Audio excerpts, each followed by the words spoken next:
नमस्कार,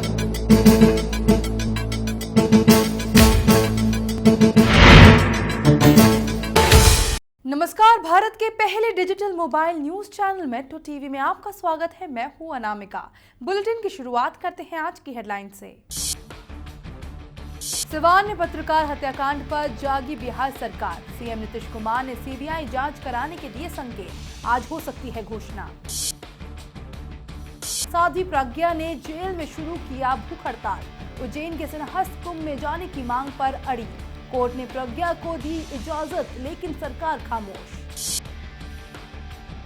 गृह मंत्रालय के अंडर सेक्रेटरी आनंद जोशी को पटियाला हाउस कोर्ट में किया गया पेश। तीस्ता सीतलवाड़ से जुड़ी फाइलों को गायब करने के आरोप में सीबीआई ने किया है गिरफ्तार। अनुराग ठाकुर बन सकते हैं बीसीसीआई के नए अध्यक्ष। 22 मई को होना है चुनाव। वर्तमान में बोर्ड के सचिव है ठाकुर। और नरसिंह यादव के साथ ट्रायल की मांग को लेकर हाईकोर्ट पहुंचे पहलवान सुशील कुमार। रियो ओलंपिक में 74 किलोग्राम कुश्ती वर्ग में चुने गए हैं नरसिंह यादव। सिवान में पत्रकार राजदेव रंजन की हत्या के मामले में बिहार सरकार ने सीबीआई से जांच कराने का फैसला लिया है। मुख्यमंत्री नीतीश कुमार ने इस बात की जानकारी देते हुए कहा कि इसकी घोषणा शाम तक कर दी जाएगी। उन्होंने कहा कि पत्रकार का परिवार लगातार मामले की सीबीआई जांच की मांग कर रहा था। ऐसे में सरकार ने ये फैसला लिया है कि जांच सीबीआई को सौंप दी जाए ताकि दोषियों का चेहरा जल्द सामने आ सके। सीएम नीतीश कुमार ने कहा, अगर किसी पत्रकार पर हमला होता है तो हम इसे अपने ऊपर हमला मानते हैं। मुझे पुलिस पर भरोसा है। जो लोग राज्य में जंगल राज होने की शिकायत करते हैं वो हारे हुए लोग हैं। वो अपनी हार स्वीकार नहीं कर पा रहे हैं। भारतीय क्रिकेट कंट्रोल बोर्ड के सचिव अनुराग ठाकुर को इसका नया अध्यक्ष चुना जा सकता है। शशांक मनोहर के इस्तीफे के बाद खाली हुए पद को भरने के लिए 22 मई को चुनाव होना है। सूत्रों के मुताबिक अनुराग ठाकुर को बीसीसीआई अध्यक्ष बनाने के लिए लगभग सारी तैयारियां पूरी हो चुकी है। उनकी जगह अजय शिर्के को सचिव चुना जा सकता है। नए अध्यक्ष के चुनाव के लिए बीसीसीआई ने 22 मई को मुंबई में विशेष आम बैठक बुलाई है। इसी बैठक में नए अध्यक्ष का फैसला होगा। पूर्व अध्यक्ष शशांक मनोहर ने आईसीसी चेयरमैन बनने पर 11 पद से इस्तीफा दे दिया था। मालेगांव ब्लास्ट केस में एनआईए से राहत पा चुकी साध्वी प्रज्ञा ने जेल में भूख हड़ताल शुरू कर दी थी। साध्वी ने पहले ही प्रशासन को चेतावनी दी थी कि अगर उन्हें उज्जैन के सिंहस्थ कुंभ में जाने की इजाजत नहीं दी गई तो वो अनशन करेगी। कोर्ट से प्रज्ञा को इजाजत मिल गई है, लेकिन राज्य सरकार अब तक खामोश है। इससे पहले कि मालेगांव ब्लास्ट मामले की जांच कर रही राष्ट्रीय जांच एजेंसी ने साध्वी प्रज्ञा सिंह ठाकुर को क्लीन चिट दे दी है। एजेंसी ने शुक्रवार को मुंबई की एक अदालत में दायर होने वाली चार्जशीट में साध्वी का नाम नहीं दिया है। इससे उनके जल्द जेल से रिहा होने का रास्ता साफ होता नजर आ रहा है। गृह मंत्रालय के अंदर सेक्रेटरी रहे आनंद जोशी को सोमवार को पटियाला हाउस कोर्ट में पेश किया गया। सीबीआई ने रविवार को उन्हें दिल्ली से गिरफ्तार किया था। आनंद जोशी पर सामाजिक कार्यकर्ता तीस्ता सीतलवाड़ की संस्था सबरंग से जुड़ी फाइलों को गायब करने के आरोप है। इन फाइलों की जांच हो रही थी। गृह मंत्रालय में अधिकारी आनंद जोशी मई 10 से लापता थे। सीबीआई ने आनंद जोशी के गाजियाबाद में मकान पर भी छापेमारी की थी। सबरंग ट्रस्ट का लाइसेंस पिछले साल ही गृह मंत्रालय ने स्थगित कर दिया था। गृह मंत्रालय ने इस संस्था के लिए विदेश से आने वाले अनुदान के बारे में जानकारी देने को कहा था। नरसिंह यादव के साथ ट्रायल की मांग को लेकर पहलवान सुशील कुमार कोर्ट पहुंच गए हैं। 2 बार के ओलंपिक पदक विजेता सुशील कुमार को भारत के रियो ओलंपिक के तैयारी शिविर में जगह नहीं दी गई है।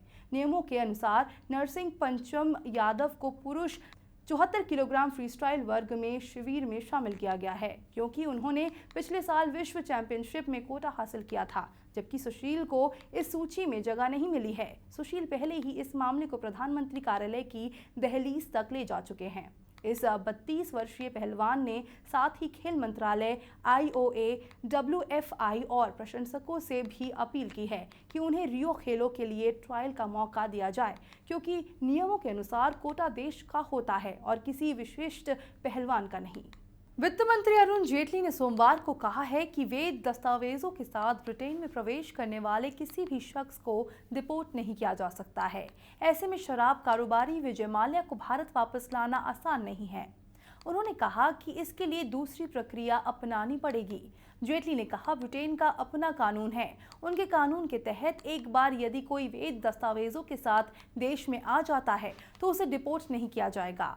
ऐसे में अब माल्या की वापसी का एक ही जरिया है प्रत्यर्पण। माल्या के खिलाफ एक बार चार्जशीट फाइल हो जाए, उसके बाद एजेंसियां अपना काम करेगी।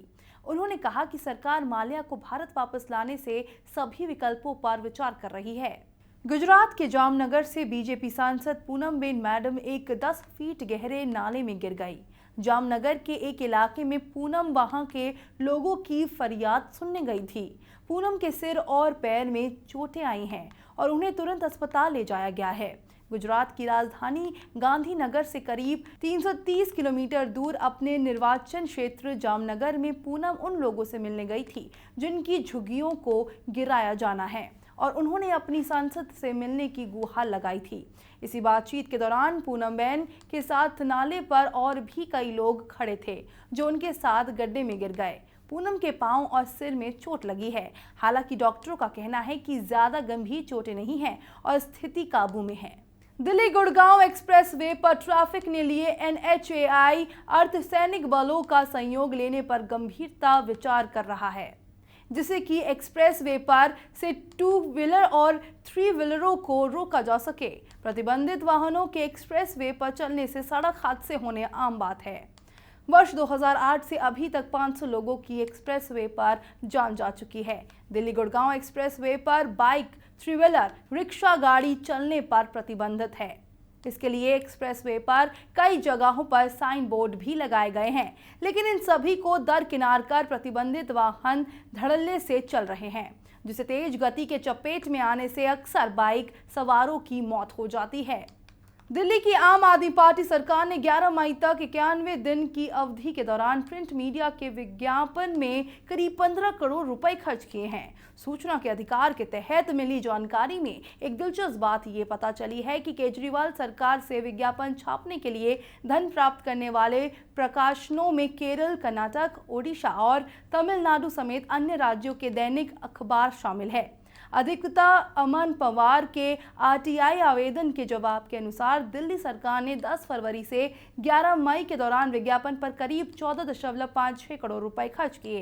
कांग्रेस नेता अजय माकन ने कहा कि एक और तो हमारे पास सफाई कर्मचारियों को तनख्वाह देने के लिए पैसे नहीं हैं, लेकिन दूसरी ओर वो अपने विज्ञापन में इतनी बड़ी राशि खर्च कर रहे हैं। पाकिस्तानी प्रधानमंत्री के विदेश मामलों के सलाहकार सरताज अजीज लगातार भारत विरोधी बयान दे रहे हैं। हाल ही में उन्होंने अमेरिका पाकिस्तान के बीच F-16 लड़ाकू विमान सौदे में भारत पर अडंगा लगाने का आरोप लगाया था और अब उन्होंने भारत के मिसाइल परीक्षण को लेकर टिप्पणी की है। सरताज अजीज ने पाकिस्तान रेडियो के साथ बातचीत में भारत की ओर से किए गए सुपरसोनिक इंटरसेप्टर मिसाइल परीक्षण पर चिंता जाहिर की है। उन्होंने आरोप लगाया कि इससे क्षेत्र में असंतुलन पैदा होगा। अजीज ने कहा कि भारत की ओर से किए गए इस ताजा मिसाइल परीक्षण के मुद्दे को पाकिस्तान अंतर्राष्ट्रीय स्तर पर उठाएगा। लंदन के पहले मुसलमान मेयर सादिक खान अपने मेयर चुनावों से पहले शहर के सबसे मशहूर मंदिर गए और वहां पूजा की, जिसकी तस्वीरें अब सोशल मीडिया पर वायरल हो रही है। खान ने हाल ही में उत्तरी लंदन के निस्डेन स्थित श्री स्वामी नारायण मंदिर को अपने सबसे पसंदीदा स्थानों में से एक बताया था, जिसके बाद उनके मंदिर जाने की ये तस्वीरें सोशल मीडिया पर आई। मेयर चुनावों से कुछ ही दिन पहले 3 मई को 45 वर्षीय खान ने फेसबुक पर पोस्ट किया।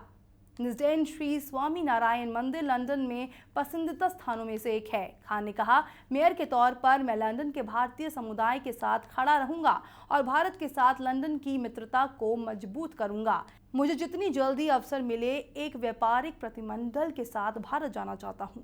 बिहार के गया में आदित्य सचदेव हत्याकांड के एक और अभियुक्त टेनी यादव ने आज कोर्ट में सरेंडर कर दिया।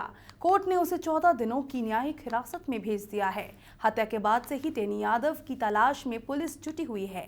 आशंका जताई जा रही है कि जिस वक्त रोड रेज के दौरान आदित्य को गोली मारी गई, उस वक्त रॉकी के साथ गाड़ी में बैठा तीसरा शख्स टेनी यादव ही था। हालांकि टेनी ने कहा कि वो कार में नहीं था और उसे इस बारे में कुछ भी नहीं पता। कनाडा में सड़क हादसे में निधन होने के बाद निरंकारी समुदाय के प्रमुख हरदेव सिंह का पार्थिव शरीर आज सुबह दिल्ली लाया गया। उनका पार्थिव अंतिम दर्शन के लिए बुराड़ी रोड स्थित ग्राउंड नंबर 8 में रखा जाएगा। निरंकारी बाबा के अनुयायियों की संख्या को देखते हुए उनका शव 18 मई तक अंतिम दर्शन के लिए रखा जाएगा। अंतिम यात्रा 18 मई को शुरू होगी और निगम बोध घाट पर उनका अंतिम संस्कार किया जाएगा।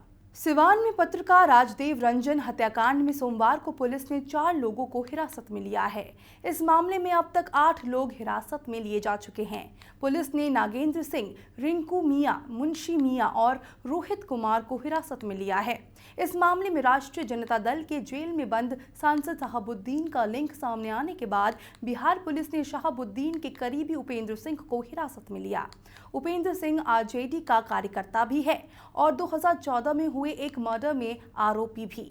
उसके साथ ही विजय बहादुर, जितेंद्र सिंह और शहजाद को हिरासत में लिया गया था। इन लोगों से मिली जानकारी के बाद ही आज 4 नई गिरफ्तारियां हुई। यौन शोषण केस में जेल में बंद आसाराम बापू की रिहाई की मांग कर रहे उनके समर्थकों ने दिल्ली के संसद मार्ग पर रविवार रात उत्पात मचाया। पुलिस के मुताबिक आसाराम समर्थकों ने उनकी 6 गाड़ियों को नुकसान पहुंचाया। पुलिस ने प्रदर्शन कर रहे आसाराम समर्थकों पर हल्का लाठीचार्ज भी किया। समर्थकों से भिड़ंत में 7 पुलिसकर्मी जख्मी हुए, जिन्हें अस्पताल ले जाया गया। पुलिस ने उत्पात मचाने वाले कई लोगों को हिरासत में ले लिया। कश्मीर के बारामूला के हाजीबल से सेना और पुलिस के साझा अभियान में आतंकी संगठन जैश-ए-मोहम्मद का कमांडर अब्दुल रहमान जंगल से पकड़ा गया है। अब्दुल रहमान के पास से जो आधार कार्ड बरामद हुआ है, उससे सुरक्षा एजेंसियां सख्ते में हैं। आधार कार्ड में उसका पता जम्मू कश्मीर लिखा हुआ है। आधार कार्ड में उसका नाम शब्बीर अहमद खान है और पिता का नाम गुलाम रसूल खान लिखा हुआ है। अब्दुल रहमान पीओके की राजधानी मुजफ्फराबाद के गांव पोलास का रहने वाला है। रहमान इसी साल जनवरी में अपने 4 साथियों के साथ पूंछ के रास्ते कश्मीर में घुसपैठ करने में कामयाब रहा था। उसके पास से AK-47 और भारी मात्रा में गोला बारूद भी बरामद हुआ है। रहमान को बारामूला, सोपोर जैसे इलाके में जैश में नई भर्ती के लिए मॉड्यूल तैयार करने का जिम्मा सौंपा गया था। पंजाब के बटाला में आक्रोशित ग्रामीणों ने एक पुलिसकर्मी को खंबे से बांधकर जमकर पिटाई की। ग्रामीणों के मुताबिक उस पुलिसकर्मी ने सड़क हादसे में हुई एक मौत के आरोपी को छोड़ दिया था। ग्रामीणों के मुताबिक पुलिसकर्मी ने रिश्वत लेकर आरोपी को छोड़ दिया था। मामले की जानकारी मिलने के बाद स्थानीय थाने के पुलिसकर्मियों ने बंधक बनाए गए अपने साथी को ग्रामीणों से छुड़ाया। प्रियंका गांधी का जादू कांग्रेस के अलावा अब सहयोगी दलों के भी सिर चढ़कर बोल रहा है। बिहार में कांग्रेस के साथ मिलकर बीजेपी को धूल चटाने वाली जेडीयू की निगाहें अब उत्तर प्रदेश पर है, लेकिन राज्य में अपनी पार्टी की हैसियत से वाकिफ जेडीयू अब कांग्रेस के पीछे खड़ी होने को तैयार है, जिसे बीजेपी को रोका जा सके, और इसके लिए उसने भी दांव लगाया है प्रियंका गांधी पर। अब जेडीयू भी प्रशांत किशोर की राह पर चलते हुए कांग्रेस को सलाह दे रही है कि यूपी में एक बड़े चेहरे की दरकार है और वो प्रियंका गांधी हो सकती है। बिहार के मुख्यमंत्री नीतीश कुमार की उत्तर प्रदेश में शराबबंदी की कोशिशों का विरोध शुरू हो गया है। बिहार में सफलतापूर्वक शराबबंदी कराने का दावा करने वाले नीतीश कुमार को उत्तर प्रदेश में शराब व्यवसायियों के आक्रोश का सामना करना पड़ रहा है। लखनऊ में शराब व्यवसायियों ने रविवार को नीतीश कुमार के शराबबंदी अभियान का विरोध किया। उनके मुताबिक उत्तर प्रदेश में 20 लाख से ज्यादा लोगों के लिए शराब का व्यवसाय ही आजीविका का एकमात्र साधन है। शराब व्यवसायियों ने नीतीश कुमार को उत्तर प्रदेश के मामले में दखल अंदाजी नहीं करने की सलाह दी। खबरों के सफर में फिलहाल इतना ही। देश दुनिया की पल पल की खबरें हम आप तक पहुंचाएंगे एक नए अंदाज में आपके मोबाइल फोन के माध्यम से। तो आप जुड़े रहिए मेट्रो टीवी से। तब तक के लिए नमस्कार।